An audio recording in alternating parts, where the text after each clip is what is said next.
Welcome back to Cheddar's News Wrap. Public transportation systems in major cities came to a screeching halt during the COVID-19 pandemic. In an effort to satisfy the demand for more travel options, e-scooter and bike rental company Lime is launching a new micromobility platform. Here to talk more is Lime CEO Wayne Ting. Wayne, thank you so much for being on the show today. Let's dive right in. Tell us about Lime's new platform and what riders can expect. Well, thank you so much for having me. So we're incredibly excited to announce the new Line platform. Our ambition is to be the platform for all transportation under 5 miles. And today, not only will you be able to get Lime's e-bikes and e-scooters, we're going to be adding partners who provide complementary services so that when you open a Lime app, you know you can get the mode that you want at the price point that you want. And we solve one of the biggest pain points that I think consumers tell us, which is they don't want 5 or 6 apps. In the future, you'll be able to access all the modes that you want just through the Lime app. E-scooter safety has made headlines recently after several crashes. So I have to ask you, Wayne, what are your plans to combat this as it comes to this new initiative? As safety is our biggest priority. As a transportation company, nothing is more important than ensuring that our scooters are safe. And we do this by having the most investment into our hardware. We do a ton of rider education. We do First Rides Academy to ensure that when people are taking a first ride, they know how to use it. But when you talk about scooter, e-bike and e-scooter safety, I think the key is actually also to talk about the interaction with cars, because oftentimes, e-scooters only go 50 miles per hour and it's a pretty lightweight vehicle. It's that interaction with cars where you really see the type of severe, serious accidents you're talking about.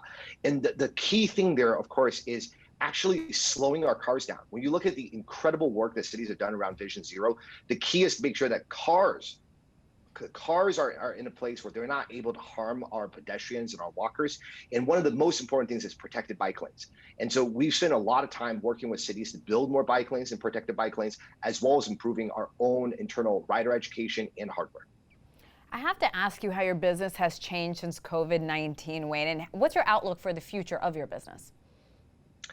Yeah, COVID has been very hard on Lime and all companies across this country and the world. And I think when I was last on Cheddar, we talked about seeing a very big decline in revenue. The incredible thing in the last couple of months is that our business has come back, and it's come back faster than we would have ever expected. I think one of the things that has happened as people start to exit shelter in place is that they're looking for a safe way to move around, and e-scooters and e-bikes are open air, single passenger mode of transportation at a moment when the pandemic has spread people to people.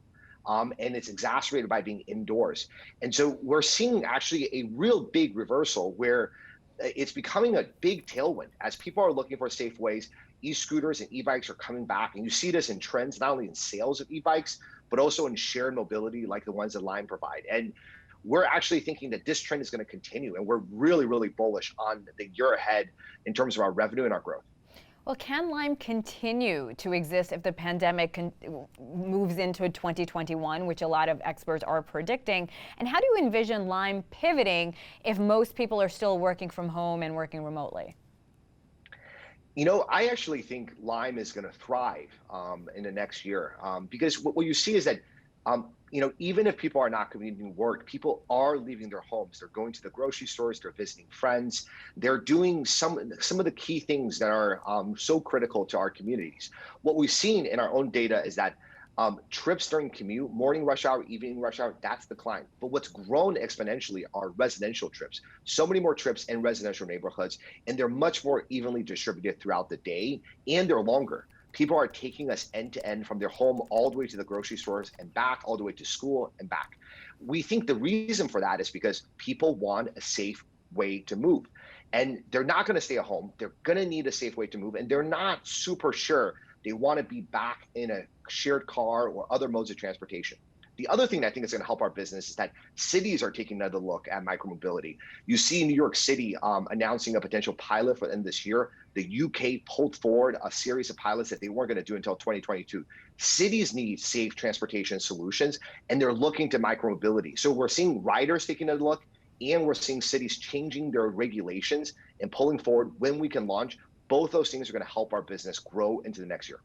Wayne, I do have to ask you about the election. How is Lime helping people vote this year? Yeah, we're really excited to announce Lime to the Polls initiative. We're offering every rider, whether you're new or you're existing, 2 30-minute free trips to the polls on election day by simply putting Lime to Polls 2020 in the promo code. We are so proud that we serve cities across this country, and in many of these urban communities, we're serving places that are not traditionally served by transportation systems. And these transportation deserts, oftentimes they're in communities of color, oftentimes they're in disadvantaged neighborhoods. And we feel an enormous responsibility to help ensure that we lower the barriers to the polls. This is the most important election of my lifetime, maybe in our lives. And we want to do everything we can to get as many voters to the polls. Please take advantage of us, and we want to be part of the solutions, and we're very much looking forward to serving communities across the country on election day.